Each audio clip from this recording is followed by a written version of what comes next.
Demak, onlaynda kod yozish uchun biz repl.it sahifasidan foydalanamiz.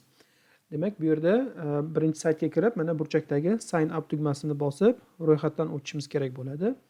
Bu yerda agar sizda Google yoki Facebook akkaunt bo'lsa, u orqali ham ro'yxatdan o'tishingiz mumkin. Men esa hozir demak o'zimga yangi login kiritaman va albatta demak elektron email manzilimni kiritaman va undan keyin biror bir kuchliroq demak maxfiy so'z tanlashimiz kerak bo'ladi.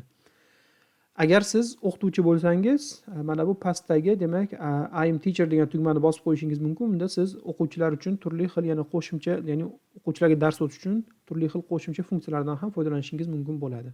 Hozircha biz demak o'quvchi sifatida mana akkaunt ochdik.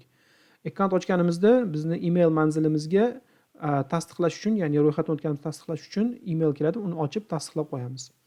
Hozircha esa mana chap tarafdagi My Repls degan tugmani bosamizda, mana keling darslarimiz uchun birinchi yangi papka yarataylik. Ya'ni New Folder tugmasini bosib, mana Python darslari degan men yangi papka yaratamanda va bundan keyingi barcha kodlarimni, barcha dasturlarimni mana shu papkani ichida saqlab boraman. Mana papkani bosamizda, ichida New Repl degan tugmani bosib, demak biz Pythonda kod yozmoqchimiz. Chap tomonda Python tanladik. O'ng tomonda endi dasturimiz uchun ma'nili nom beramiz. Hozir men mana birinchi dars dedim va birinchi darsimiz uchun demak nomi mana shunday bo'ldi. Hozir mana ustiga bossak birinchi darsni kod yozish oynasi ochiladi. Bu yerda ko'rib turibsiz, demak chap tarafda oq joyda biz mana kod yozsak bo'ladi. O'ng tarafda esa console, demak konsolda bizni yozgan kodimizni natijasi chiqib turadi.